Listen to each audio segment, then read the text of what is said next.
Prison food secrets they don't want you to know. The tray hit the table with a loud clank. On it sat a lump of grayish meat, a spoonful of watery beans, and what looked like a slice of bread, but was hard as a rock. The men in orange jumpsuits stared at their meals, some shaking their heads, some laughing bitterly. But then it happened. A few bites in, one inmate spat his food across the table. A roach crawled out of the meat. The entire chow hall erupted, trays slamming, voices rising. Guards rushed in, but the damage was already done. Word spread like wildfire. This wasn't just bad food. It was contaminated. And the shocking part? This wasn't the first time. Inmates whispered, "They don't want us to know the truth about what we're eating." But what exactly was the truth, and how deep did this secret go? Now, let's rewind. Before the roach, before the chaos, before the rumors. It all started with how prison food is made. Prisons across the United States feed thousands of people every single day. To save money, meals are made cheap, bulk, and fast. Boxes of powdered eggs, mystery meat frozen for years, vegetables so overcooked they turn into mush. It's not just unhealthy, it's barely food at all. The kitchen workers, often inmates themselves, cut corners because they have no choice. They're forced to serve whatever arrives in trucks from outside contractors. Sometimes it's expired. Sometimes it's spoiled. And sometimes it hides things far worse.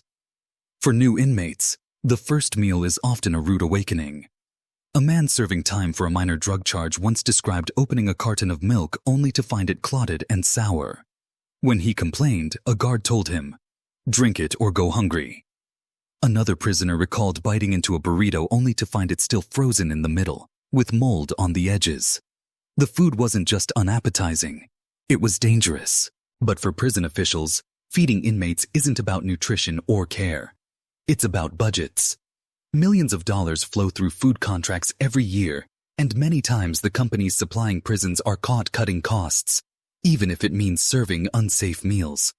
The inmates, powerless and silenced, are left to deal with the consequences. For a while, these things were just whispered rumors in the yard. Stories passed from cell to cell. But then the chow hall incident exposed something no one could ignore. When the tray with the roach went public, it wasn't just about one bad meal anymore. It raised a terrifying question. If bugs could crawl out of the food, what else was being hidden? The riot alarms blared that night. Guards on edge as anger built inside the prison walls. Inmates shouted, refusing their trays, demanding answers. Some were sick, clutching their stomachs. Medical staff rushed in, but supplies were short, and the truth behind those trays remained buried under official reports. The riot sirens screamed through the corridors, red lights flashing against the concrete walls. Guards formed a line inside the chow hall, shields up, batons raised, shouting orders for everyone to get down. But the inmates didn't sit quietly. They pounded on tables, trays flew through the air, and voices roared louder than the alarms. For a moment, it looked like the entire place would explode into full-blown chaos. One man, known inside as Big Ray, stood on a table and held up the bug-infested meat like it was proof in a courtroom. "This is what they feed us. You think we're animals?" His voice carried across the room, and for a second, even the guards hesitated. The truth was undeniable. To calm the storm, officials rushed in and dragged Big Ray away. But instead of silencing the inmates, it fueled their anger. Men shouted his name as guards cuffed him, their chants echoing, hoeing down the hallways. Everyone knew what came next. Punishment, solitary, and lies written into the official report.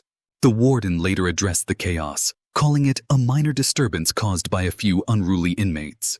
He claimed the food was fine, that inspections were passed, and that any isolated incidents were exaggerated. But inside those walls, no one believed it. Inmates who worked in the kitchens knew better. They whispered about pallets of expired meat showing up in shipments.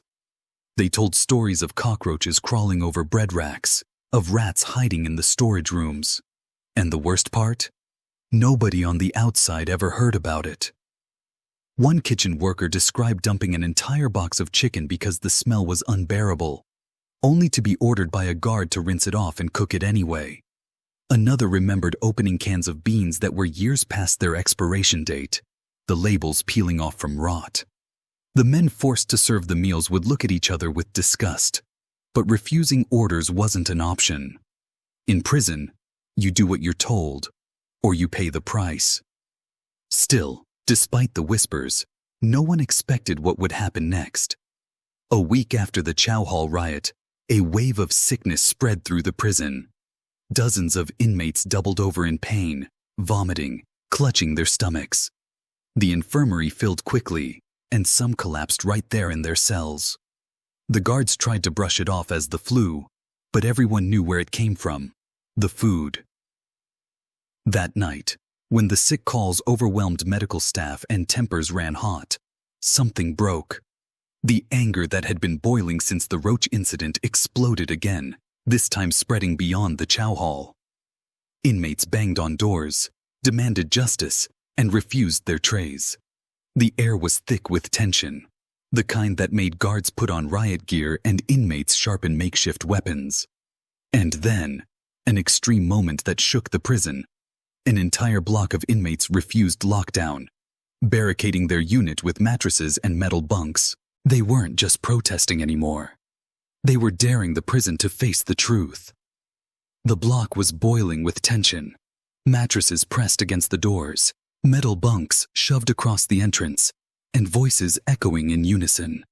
The smell of sweat, sickness, and spoiled food mixed in the air, making the standoff even more suffocating. Guards stood outside the barricaded unit in full riot gear, shields gleaming under the harsh fluorescent lights, waiting for the order to storm in. Inside, the inmates had made their decision. They weren't moving. Some sat on the bunks sharpening shanks. Others beat on the walls with fists and trays, and a few lay curled on their beds from food poisoning. Big Ray's name was still being whispered, like a symbol of defiance, and men spoke in low tones about how the system couldn't keep ignoring them. One inmate, a young man nicknamed Slim, shouted through the crack in the door, "You're killing us with this food. If we go down, the world's gonna know about it." His voice was hoarse, but it cut through the noise like a blade. The guards responded with threats. "Stand down or we're coming in," one of them yelled, banging on the steel with his baton. But the inmates didn't flinch. They had nothing left to lose. As the minutes dragged on, the prison's control center scrambled. The warden didn't want the press involved, didn't want headlines about a food riot, but the situation was slipping out of control. Negotiators were brought in, shouting through bullhorns, promising medical checks and fresh meals if the men stood down. But the inmates laughed bitterly. They had heard promises before. Meanwhile, inside the block, the reality of the food scandal spread even deeper. One man held up a tray from that evening's dinner, a scoop of slimy beans and a slab of meat that smelled rancid. Another lifted his shirt to show a rash spreading across his stomach from days of bad food. For the men locked inside, it was no longer about hunger. It was about survival. Hours passed. The standoff stretched deep into the night. Guards grew restless, gripping their shields tighter, waiting for the order to move in. The inmates kept chanting, their voices rising together, drowning out the threats and sirens. The tension was unbearable, like the entire prison was holding its breath. And then it happened. The command was given. A blast of tear gas filled the block, white smoke curling under the barricades. The coughing, the chaos, the screams. It was like a war zone. Guards stormed in with shields and batons, smashing through mattresses, dragging inmates to the floor. Bodies hit the concrete, fists swung, and the block dissolved into pure violence. The rebellion was crushed. But even as inmates were cuffed, bloodied, and hauled away, one thing was clear. The secret of the food had escaped the prison walls. Families were already hearing about the sickness during visiting hours, lawyers were being called, and whispers of a lawsuit were starting to form. Yet the ugliest truth about the food system, the one secret no one on the outside dared believe, hadn't even surfaced yet. The prison was quiet the next morning, but it wasn't peace. It was the silence of exhaustion. The block smelled of tear gas and sweat. Inmates sat bruised and coughing in their cells, and guards walked the tiers with swollen knuckles and cut lips. On the surface, the prison was back under control. But under that silence, something dangerous was brewing. Inmates who worked in the kitchens started to talk. They told stories that made others' stomachs turn. Stories about food shipments arriving in trucks without refrigeration, boxes of meat thawing in the sun for hours before being thrown into freezers. Stories about mystery meat, delivered in bulk, unlabeled, unmarked, and sometimes crawling with maggots. And then came the darkest whispers, that contractors and prison officials were pocketing money by cutting food quality, serving trash to humans while billing the state for real meals. One inmate described peeling the wrapper off a stack of bologna that was already slimy with mold.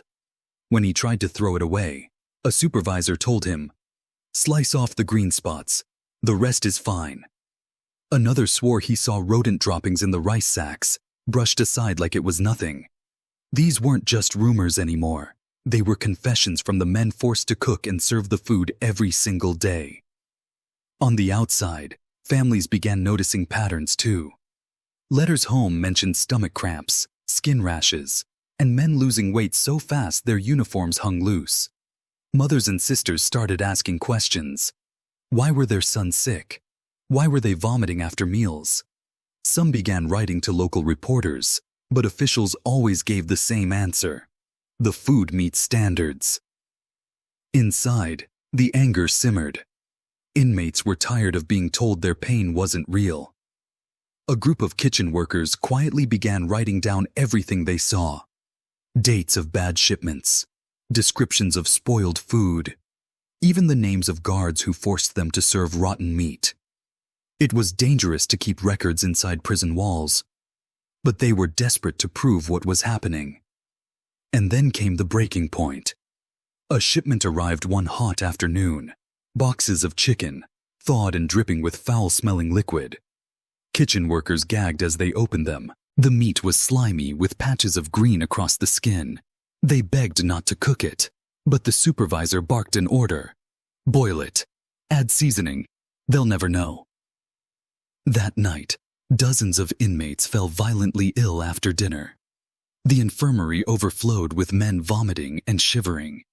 Guards dragged the sick to the floor because there weren't enough beds. Word spread like fire across the tiers.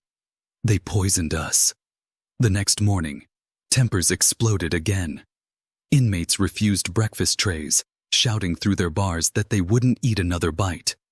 Guards feared another riot. But this wasn't just rebellion. It was survival. For many inside, eating prison food felt like playing Russian roulette. But beyond the sickness and anger, one secret still loomed larger than all the rest. The inmates didn't know yet, but outside those prison walls, companies were getting rich off every tray of rotten food served. And the deeper anyone dug into the contracts, the darker the truth became. The sickness outbreak forced the prison administration to file a report, something they had hoped to avoid. But what started as a small investigation quickly opened a door they could no longer shut. The truth was ugly. Millions of dollars were flowing into private food contractors, companies hired to feed inmates cheaply and efficiently. On paper, these companies promised balanced meals, fresh ingredients, and strict safety standards. In reality, they were cutting corners at every turn. They bought expired products for pennies on the dollar, mixed spoiled ingredients into stews to mask the taste, and reduced portions to save money. Every rotten tray meant more profit. Leaked documents revealed shocking details. Invoices showed that the prison was billed for grade A meat, but inmates were served unmarked mystery meat. Contracts included fresh produce, but inmates only saw canned vegetables long past expiration. Some prison officials even received gifts and kickbacks from suppliers to keep the contracts alive, no matter how many complaints surfaced. For the inmates, it all made sense now. The roach in the meat, the slimy chicken, the endless stomach cramps. It wasn't just neglect. It was business. Their health and dignity were sacrificed for profit. Families on the outside finally pushed back. Protests began at prison gates, with signs reading, "Food is a human right," and "Stop feeding them garbage." Lawsuits were filed by advocacy groups, and local news stations started running stories with headlines like, "Prison meals under fire, what's really being served?" The spotlight was on, and for the first time, the secret could no longer be hidden. Inside, the men remained cautious. They knew change came slowly behind bars. Some inmates continued to eat cautiously, trading food when they could, relying on commissary items like ramen and peanut butter just to survive. Others refused trays altogether, calling it a silent protest. The anger hadn't disappeared, but it had shifted, turning into resilience, a refusal to stay silent any longer. The prison tried to tighten its image, promising better standards and fresh reviews of contracts. But the men who lived through it knew the truth. They had seen the rats, the mold, the roaches. They had felt the cramps, the sickness, the fear of not knowing if the next meal would put them in the infirmary. And as one inmate said quietly to a reporter during a rare interview, "They can fix the reports, they can hide the papers, but they can't erase what we've lived. Prison food isn't just bad, it's a crime they commit every single day." The walls stayed up, the meals kept coming, but the secret was out. The world now knew the truth about prison food, the secret they never wanted anyone to know.